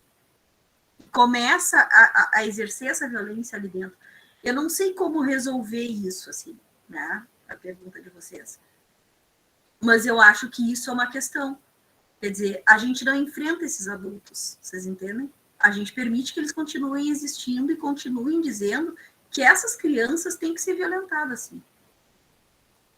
Essa é uma questão que eu me faço sempre, quer dizer, e a gente não faz essa questão para esses adultos, né? Tá, então tu gostaria que essa criança não existisse, é isso? Diz pro pai dessa criança que tu gostaria que ela não existisse. Diz pro pai dessas crianças que tu gostaria que, né, que elas fossem violentadas porque tu acha que a tua família está sendo agredida pela existência dessas crianças. A gente não enfrenta esses adultos. E para deixar eles confortáveis com a intolerância, a gente permite que outras crianças sejam violentadas. E que outras pessoas sejam violentadas. Porque eu acho que é um pouco disso que se trata, né? E parece bem horrível falar isso, assim, né? Quando as palavras saem da minha boca, parece um pouco absurdo isso. Mas se a gente for pensar, é um pouco disso que se trata, né? Ai, mas não incomoda. Ai, não vamos falar porque incomoda. Incomoda o quê? Por que a gente pode incomodar pessoas que não estão felizes, que estão tristes, porque o mundo inteiro não quer que elas existam? Mas a gente não pode falar para a pessoa que está fazendo essa violência que ela não deveria fazer isso. Em nome do quê? Para não incomodar quem? Né? Não sei. Enfim, tá. Essa é uma pergunta que eu me faço muito, assim. Né? Porque quando a gente coloca nesse ponto, as pessoas não sabem responder, assim. Né? Enfim, não sei, não respondi nenhuma pergunta. Então, vou deixar aberto se quiserem fazer outras que eu saiba responder. Essas eu não sei, assim.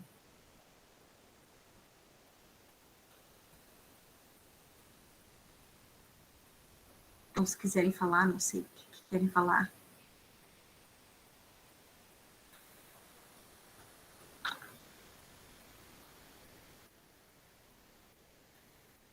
Gente, o Alan sabe que eu faço essas coisas, né? Que eu falo e deixo todo mundo quieto, assim. O Alan me conhece há anos, sabe que eu silencio as pessoas, enfim, pegando pesado, assim, né, nos argumentos. Enfim, então, eu não sei se eu respondi vocês ou se existe saída também, solução. Acho que não assim, não para amanhã de manhã, sabe?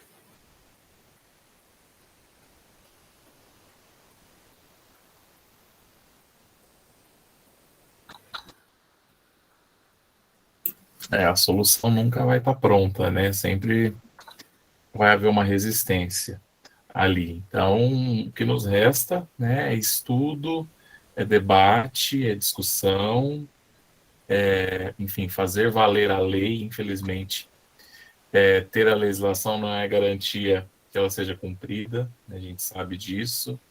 Tudo é muito complexo ainda. Discutir sexualidade na escola, as relações do corpo, como esse corpo é entendido socialmente, né? Isso não é confortável, né, em relação à própria escola. Nós aprendemos de uma forma, né? Quem já cursou faculdade, aqui os professores, nós aprendemos de uma forma, e hoje nós tentamos, né, remodelar os currículos, por exemplo, do ensino superior, trazendo essa discussão à tona e mostrando que é possível, né, discutir corpo, gênero, sexualidade na escola, né, que isso não vai infringir a criança, enfim, na verdade é necessária justamente para que ela não seja, né, infringida de forma alguma, que se deve discutir isso. Então, no IASCamp nós temos uma disciplina, né, que é Educação, Saúde e Sexualidade, que traz essas vertentes, né, mas nós sabemos que, na área, né, da formação docente, nós sabemos que muitas discussões são cerceadas, inclusive na própria universidade, né, em relação a isso. Então, trabalhar isso na formação de professores é necessário, né, isso que a gente tem buscado fazer cada vez mais. Porque não é só na básica, né, no superior também, né, isso, enfim, é importante, deve ser colocado. Vou colocar aqui do lado esse dado que eu falei para vocês. Acabei de ver, inclusive, passando vergonha, assim, ao vivaço. Tem 2019, mas não tinha, né, até pouco tempo atrás, então deve ter sido publicado esse ano. Para compor um pouco desses dados, né, que o Alan está falando. Então, eu acho que é muito produtivo a gente olhar para esses materiais, assim, nos ajudam a perceber esse monte de coisas. E outra coisa que me ajuda particularmente, é esse site aqui, que é sexualidadeescola.furg.br. Esse grupo é um dos grupos que praticamente eu cresci, vamos dizer assim, estudando, né? É um grupo lá da Federal do Rio Grande do Sul, eu sou gaúcha, né? Então, a minha professora é professora lá, FURG, que é Federal de Rio Grande, e ela tem uma revista chamada Diversidade, acho que Diversidade, Gênero e Escola, é uma coisa assim, mas tem aqui nesse site. E nessa revista tem várias discussões teóricas, Diversidade e Educação, se chama. Está no volume 7. Tem várias discussões e também tem práticas para fazer na escola e tudo mais, tem entrevistas com pesquisadores, e é uma revista curtinha, assim, é uma revista bem para professores mesmo, né, professores e professoras, então bem para pensar o espaço escolarizado da educação básica. Recomendo, assim, acho que tem algumas atividades que ajudam a gente a trabalhar essas questões com as crianças, enfim, de várias maneiras, né? Então, tem vários materiais aqui que ajudam nisso que o Alan falou, que são exatamente os estudos, né? Onde que a gente pode estudar e nos ajudar a pensar sobre isso, né? Esse é um dos lugares que eu mais gosto de procurar, assim. E também o nosso grupo, que o Alan faz parte, né? Que é o Pense, tá? Que é o blog de educação e ciências que nós temos. Aqui a gente tem alguns textos que falam disso. Tem um só de gênero e sexualidade na escola, um item, e tem um só sobre corpo da mulher. Daí são mais discussões de teoria feminista, que é uma série que eu estou retomando agora exatamente por causa das questões trans, né? A gente está revendo todos os textos pensando que tudo que a gente escreveu sobre o corpo da mulher, na verdade, é sobre corpos que não são de homens, cis. Então, a gente está repensando como falar disso, porque é uma questão que se interpôs no grupo há um tempo atrás, que é também de falar de outros corpos, né? E não só do corpo da mulher. E daí eu falo assim, tipo, o corpo... Isso para mostrar para vocês que é uma questão que há 2 anos atrás eu não pensava. Quando eu falava do corpo, por exemplo, das questões de a quem pertence o útero, se é a mulher ou ao Estado, não é a mulher, né? Porque pode ser que seja um homem que tem esse útero. Então, isso é uma questão que a gente está repensando, e isso tem textos de 2 anos atrás que agora a gente está olhando e dizendo, nossa, que horror, sabe? Então, não é simples assim, como a questão do banheiro que a Naira trouxe. Essas questões, elas são questões que estão muito postas para a gente olhar e não é para decidir agora, porque não é tão simples. Mas são individualmente, acho que a gente pode começar a tomar algumas posturas, né? Mas socialmente demora. E eu acho que quando a gente olha, eu sempre digo isso, assim, se tem alguma coisa que me incomodou, sabe, que eu me senti ou ofendida, ou alguma coisa me deixou incomodada, antes de ir para o enfrentamento, né, quando diz respeito à ofensa, assim, eu vou para minha casa, paro e penso, né, porque eu sou uma mulher branca, cis, de classe média, assim, com ensino superior. Então, antes de me ofender, eu penso se eu estou me ofendendo porque eu executo essa ação e eu acho que ela é errada, e eu não posso me ofender, porque se eu estou fazendo errado, né, eu tenho que ficar quieta e aprender a fazer diferente. Se eu não sou aquilo, eu não tenho por que me ofender. Se eu não sou aquele ser que estão dizendo que eu sou, né, tipo, sei lá. Ou se isso é uma discussão que tem relação com uma classe, com um grupo social, né? Porque quando a gente fala do quanto a gente vive numa sociedade, por exemplo, cisnormativa, e como é fácil ser mulher na sociedade, não é porque é fácil ser mulher na sociedade, mas é que não é fácil ser trans. E é muito mais fácil para mim, que sou cis, viver nessa sociedade, porque eu não tenho que enfrentar uma série de coisas. Então eu não tenho que me ofender com isso, eu tenho que me dar conta de que só por eu ser quem eu sou, eu não enfrento determinadas situações. E por isso eu tenho que respeitar o outro, porque ele passa, e não por mim.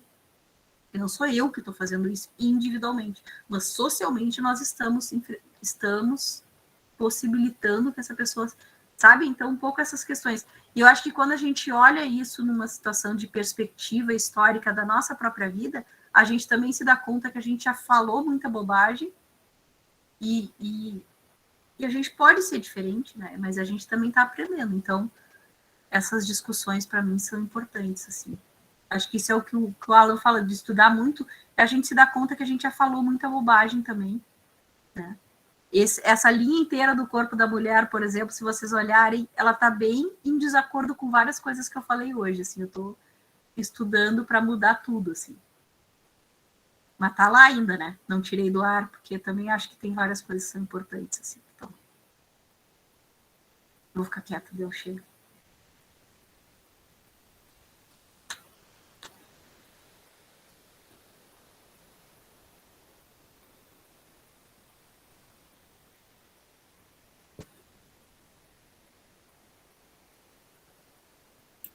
Alguém gostaria de perguntar? Pode ficar à vontade.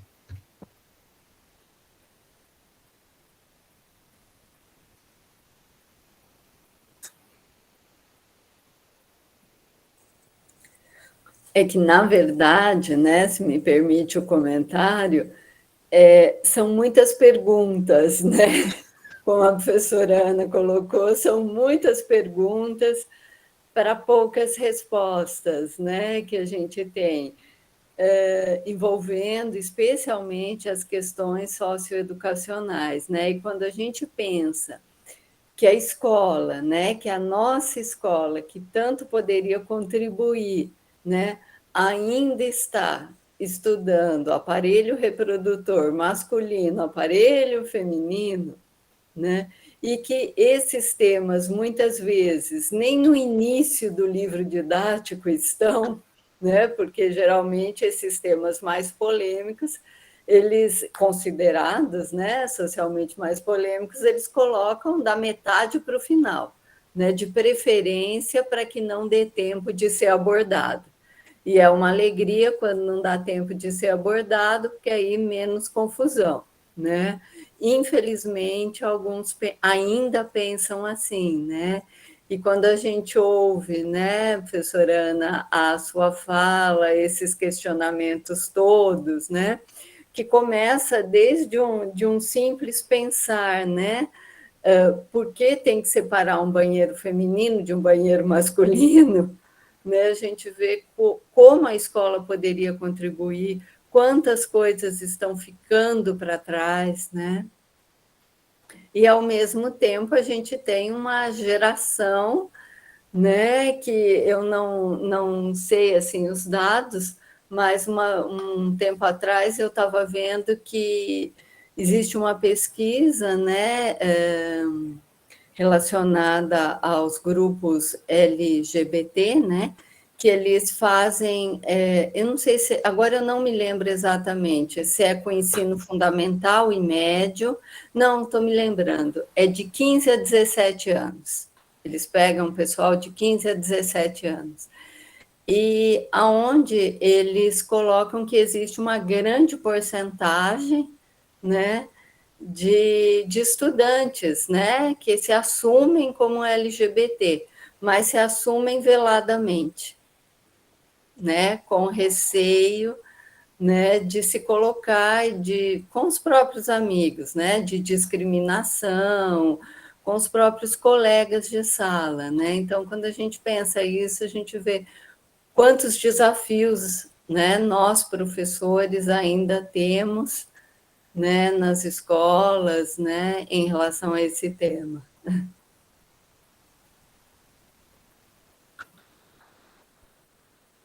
Eu acho que a gente está longe ainda, né? A gente está longe. Na escola e na sociedade. E quando eu penso assim, tá, mas eu entendo, eu adoro essa frase, eu adoro assim, eu entendo o que tu está dizendo. Mas como é que eu vou explicar para as crianças? Eu não sei como é que tu... Porque, gente, como é que a gente explica que tá tudo bem seguir intolerante? Porque eu não entendo, isso é uma coisa que eu não entendo, assim, não tá tudo bem seguir ser intolerante. Como é que a gente não enfrenta essas questões, sabe?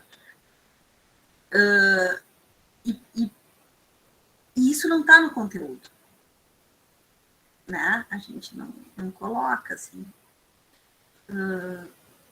Mas eu acho interessante quando tu vê crianças, eu sempre penso muito, né, nas minhas sobrinhas, né, que são duas, e a mais velha é muito sagaz, assim, né? Claro que eu acho que ela é super dotada, né, gente? Mas daí, assim, tem um viés a minha análise, eu sei que tem viés. Mas ela também teve um dia que ela veio me falar, sabe? Assim, não sei qual foi a situação, a minha cunhada falou assim, tô sem maquiagem, mas tua Dinda deve ter um batom, que ela sempre tá de batom. Aí, eu não sei, a gente tava no carro e minha filhada falou assim, não dá para pedir pro papai, porque o papai não usa batom. E a gente ficou meio assim, né? Tipo, de onde, gente, que tirou ela assim? Mas não tem problema, porque existem papais que usam batom, né? Mas meu papai não usa, mas se usasse também tava tudo bem, porque tem papais que usam. E aí veio isso, e eu disse, a gente ficou quieto, meu irmão rindo, assim, com uma cara de orgulho, assim, né? Tipo, meu Deus, olha só a criança que eu tô criando. Mas, assim, ela também era mais nova um pouco, tinha, sei lá, seus 5, 6 anos. Mas quando tu olha para essa criança e diz assim, gente, de onde é que saiu uma fala toda pronta, assim? Parece, assim, sabe? Então, mas o que eu acho interessante, eu acho muito interessante ver a fala das crianças, sabe? As perguntas genuínas delas.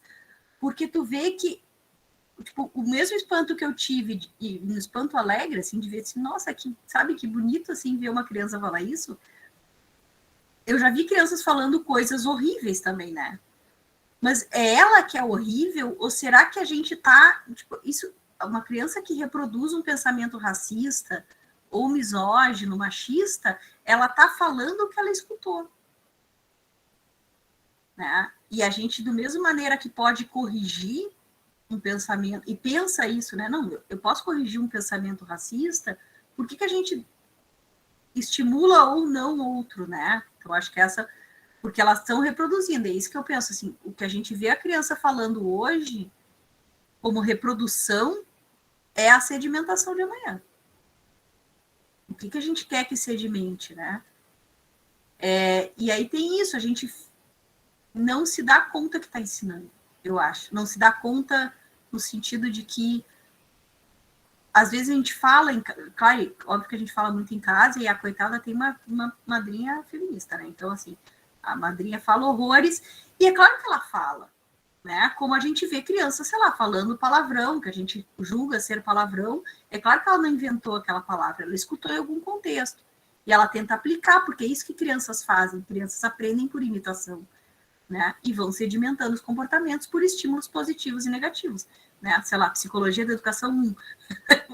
os estímulos positivos e negativos vão sedimentando, né?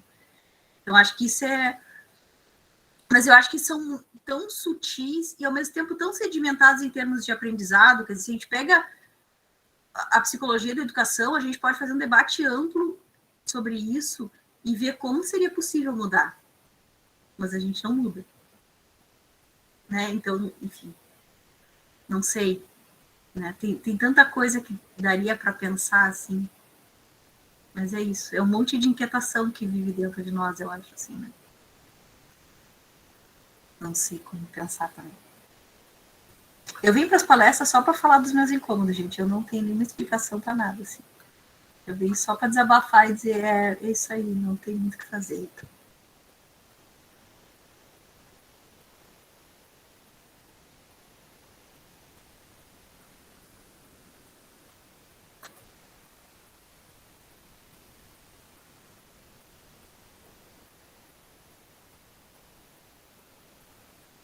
Vou botar aqui os meus contatos também. Enquanto vocês estão quietos, vocês ficam quietos, eu vou falando, gente. Eu sou uma pessoa que não tem.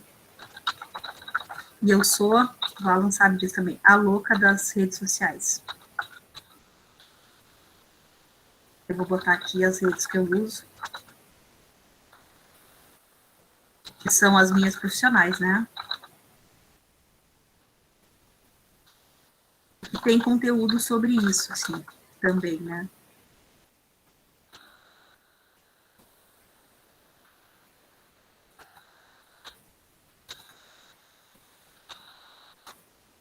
São esses 3 perfis, né? O Notas Não Aleatórias no Twitter, o Ana Ante Divulga no Instagram, e no Instagram, Twitter e Facebook, daí do nosso perfil profissional, daí do grupo todo, né? Que é do Blogs Unicamp.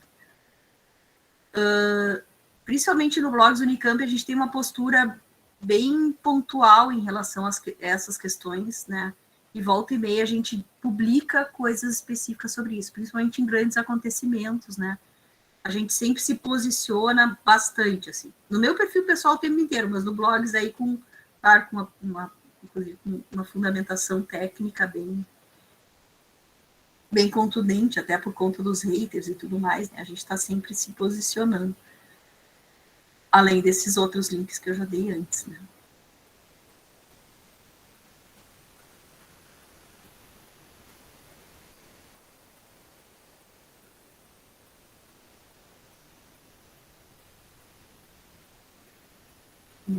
Sempre à disposição para perguntas e respostas. Estou sempre por lá, batendo papo,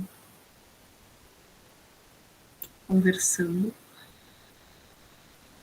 Bom, gostaria de agradecer a professora Ana Arndt por, enfim, essa palestra, né, que nos esclarece muita coisa, né, principalmente em relação aos pensamentos aí, e ao passo que nos esclarece também forma outros pensamentos, né? Nós que, grande parte aqui, o pessoal que já atua ou atuará em escolas, né, são discussões fundamentais hoje.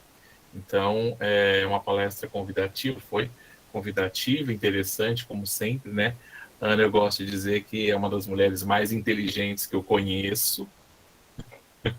Enfim, ele não fala essas coisas para mim, na verdade. Consegue... Fala só nas minhas costas. Consegue falar, né, sobre qualquer tema, enfim, com muita atenção, né, com todo um preparo para isso.